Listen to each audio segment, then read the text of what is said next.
Vous abordez des questions qui peuvent paraître tabous et vous dites attention sur quel bouton on appuie quand on va aux toilettes. Oui, alors le grand truc aux toilettes, la plupart du temps, on a un choix très important à faire. Bouton pipi ou bouton caca. Et en fait, on s'est aperçu que le bouton, en faisant cette étude avec l'Institut Pasteur de Lille, Michel Pialet, que, en fait, en appuyant sur le bouton pipi, il est 5 fois moins contaminé que le bouton caca. Et en plus, on fait du bien à la planète. Vous sortez Vital, qu'est-ce que ce livre apporte par rapport à vos précédents ouvrages? Alors Vital, c'est toutes les nouvelles découvertes médicales en termes de prévention qui changent tout.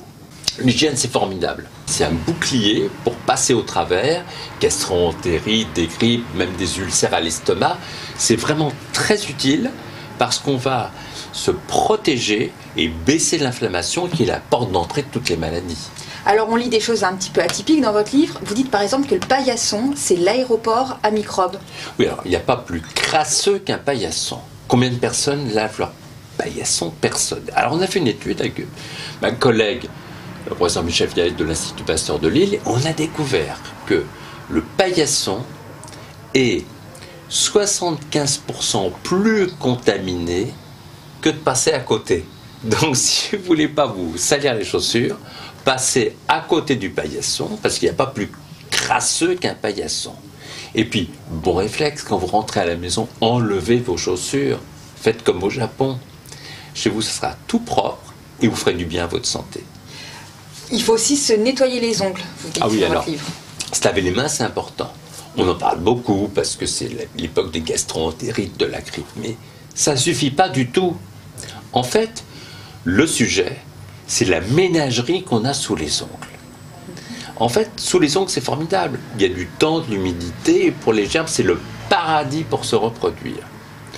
Résultat, on s'est aperçu que les gens qui se rongent les ongles ou qui ont des ongles sales, parce qu'on se met 2 fois par heure les mains à la bouche, ont plein d'entérobactéries dans le tube digestif, dans la bouche, c'est ceux qu'on retrouve dans les selles, et ça donne en plus une mauvaise haleine.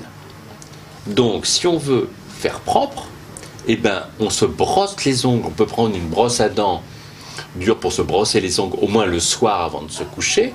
Pas la même couleur que la brosse à dents pour ne pas confondre. Et on aura vraiment des ongles propres.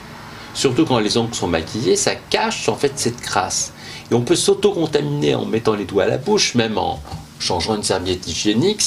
En fait, les doigts deviennent sinon des écouvillons. Donc, c'est sous les ongles que ça se passe. Il faut vraiment penser à les brosser 1 fois par jour.